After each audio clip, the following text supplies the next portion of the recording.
सबको नमस्कार। School of ascension के इस सेशन में सबका स्वागत है। आज हम इज़राइल के युद्ध के बारे में और उसको रोकने के लिए जो हम पीस मेडिटेशंस करते हैं, वो क्यों करते हैं? और जो लूनार एक्लिप्स के टाइम पे जो ध्यान करते हैं, ये वो भी क्यों करते हैं? इन सब के बारे में जानकारी लेंगे। उनका इम्पोर्टेंस क्या है, वो जानेंगे। पहले हम ये क्वेश्चन करेंगे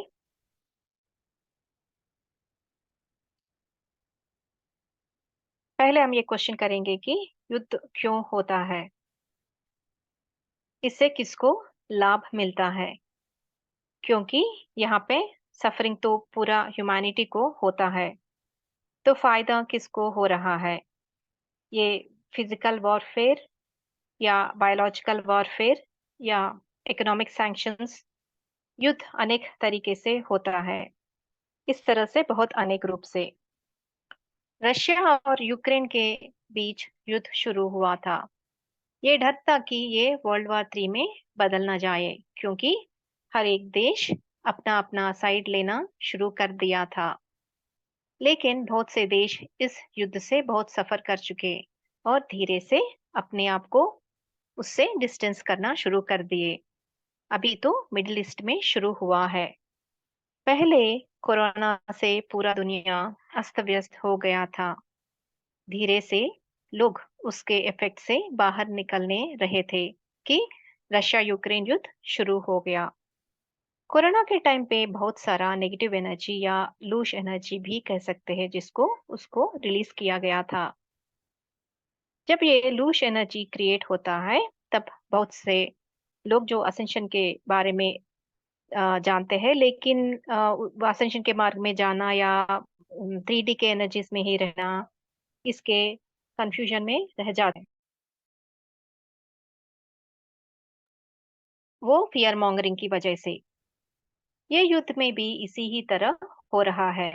लोगों में अनवांटेड, अननेसेसरी डर पैदा कर रहे हैं। तो ये सब कौन कर रहा है? इससे किसको फ़ायदा होगा? ये कबाल का काम है, क्योंकि कबाल धरती असेंट होना नहीं चाहती। ह्यूमन कॉन्शियसनेस पर कंट्रोल करना चाहती है और वो होगा इन सब सिचुएशन से, यानी कि ऐसे युद्ध माहौल में किसी न किसी तरह भय पैदा कर रहा है ये कबाल। इस कंट्रोल से कबाल को क्या हासिल होगा? इसका एक अकल्ट रीजन है और वो है एनर्जी ले लाइंस और गॉडेस वर्टिसेस पे कंट्रोल। ये रशिया यूक्रेन युद्ध से नहीं हुआ, तो अब मिडिल ईस्ट में कबाल ने शुरू किया है। दोनों तरफ कबाल का हाथ होता है युद्ध में।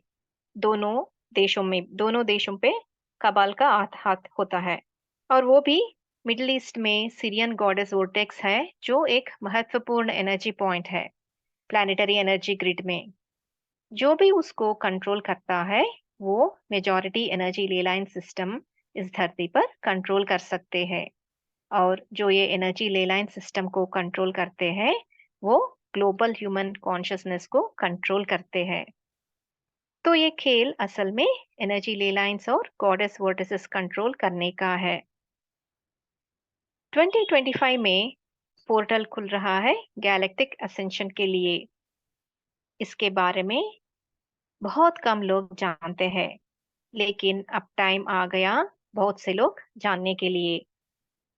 जब युद्ध होता है, ह्यूमैनिटेरियन एड भिजाना भी मुश्किल हो जाता है। वहां पे फंस के लोगों के बारे में सोचे तो बहुत बुरा लगता है। इस तरह के सिचुएशन जो अब है दुनिया में, हम क्या कर सकते हैं? आपको याद होगा यूक्रेन और रशिया के लिए हम लोगों ने पीस मेडिटेशन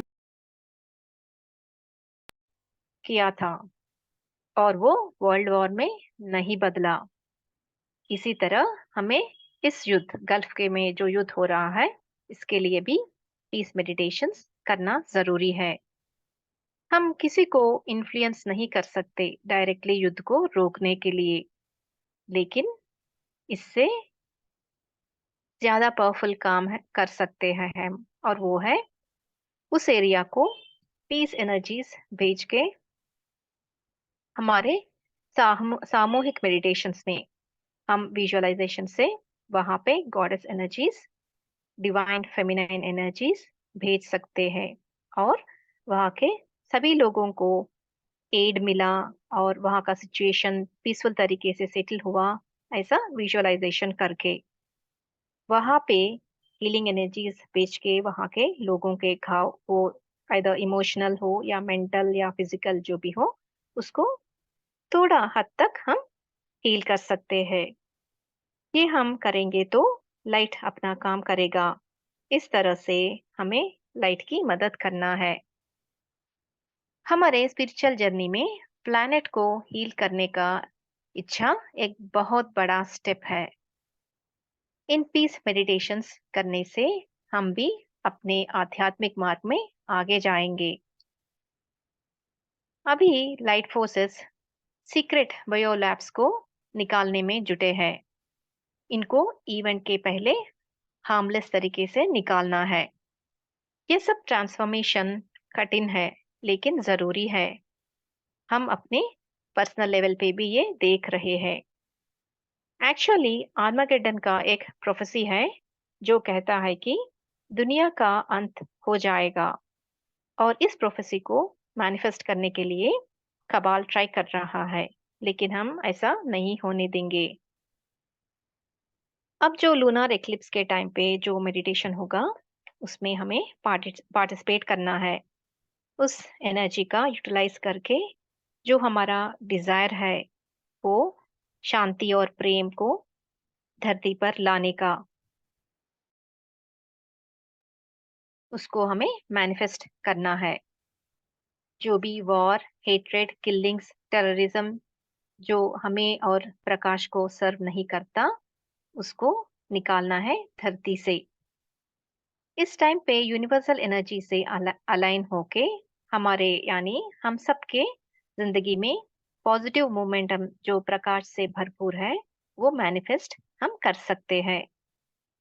लूनर एक्लिप्स का टाइम हमारे भीतर जो डर और रिलेशनशिप को क्लियर करने का टाइम है, और हमारे धरती के साथ असेंड होने के लिए और उसका मैनिफेस्ट करने का टाइम है। अगर हम आगे जाना है तो हमारे एवोल्यूशनरी प्रोसेस में ये एफर्ट हमें करना पड़ेगा। ये एक्लिप्स हमें अपने आप को ट्रांसफॉर्म करने में, ग्राउंडिंग करने में, और जो भी हीलिंग हम ट्रिगर कर रहे हैं खुद के लिए और धरती के लिए, इन सब में हेल्प करेगा। इनकी बहुत जरूरी है। अभी हमें अभी बहुत सारा ट्रांसफॉर्मेशन हो रहा है हमारे अंदर और प्लानिटरी लेवल पे भी। इन सबको यानी इन चेंजेस को यूनिटी की तरफ लेके जाना है, पर्सनल लेवल पे और प्लानिटरी लेवल पे भी, क्योंकि जो हम अपने लिए करते हैं वो दूसरों को भी टच करेगा। धरती अनकंडीशनली हमारा देखभाल करती है। हमें अपना सेल्फ लव और कॉन्फिडेंस बढ़ाना है और धरती से फिर से कनेक्ट होना है, क्योंकि हम कभी भी धरती से सेपरेट नहीं है। अभी वक्त है हमें जो भी फॉल्स प्रोग्रामिंग है और घाव है उसको निकालने का। हमें सेल्फ लव पे काम करना है। हमें सोल पर्पस को ग्राउंड करना है ताकि हम अपने आप से ठीक से अलाइन हो सके। हम अपने असेंशन मार्ग में एक महत्वपूर्ण समय से गुजर रहे हैं। जो भी असेंशन से मिसअलाइन होता है उसको क्लियर करना है ताकि हम एक नया हार्मोनिक टाइमलाइन एंकर कर सके। यह सब होने के लिए हमें इक्लिप्स के टाइम पे ये मेडिटेशन करना पड़ेगा। अभी एनर्जीज आना शुरू हो गया, कोई रोक नहीं सकते उसको, लेकिन हम अपने आप को तैयार करना है। इस इक्लिप्स के एनर्जीज को भरपूर उपयोग करके हम हमारे असेंशन के लिए और धरती माँ के असेंशन के लिए भी। कपाल हमें नीचे खींचने के लिए बहुत कोशिश करती है लास्ट मिनट तक। एक्चुअली ये कबाल नेवर गिव अप मंत्रा फॉलो करते हैं कबाल के लोग। हम जो लाइट असेंशन के पाथ में चल रहे हैं, कुछ लोग कुछ दिन मेडिटेशन करते हैं, लाइट मेडिटेशंस और कुछ काम करके लाइट का सोचते हैं कि कुछ भी नहीं हो रहा है। अगर कबाल में जो नेगेटिव फोर्सेस में ऐसा नेवर गिव अप एटीट्यूड आए तो हम जो लाइट होल्ड करते हैं और अर्थ के असेंशन के लिए इतना काम करते हैं, ये डिटर्मिनेशन हम में कितना रहना चाहिए, ये एक बार आप सोच लीजिए। तो सबको ये रिक्वेस्ट है कि ये टाइम पे अच्छे से ध्यान करके, लाइट एंकर करके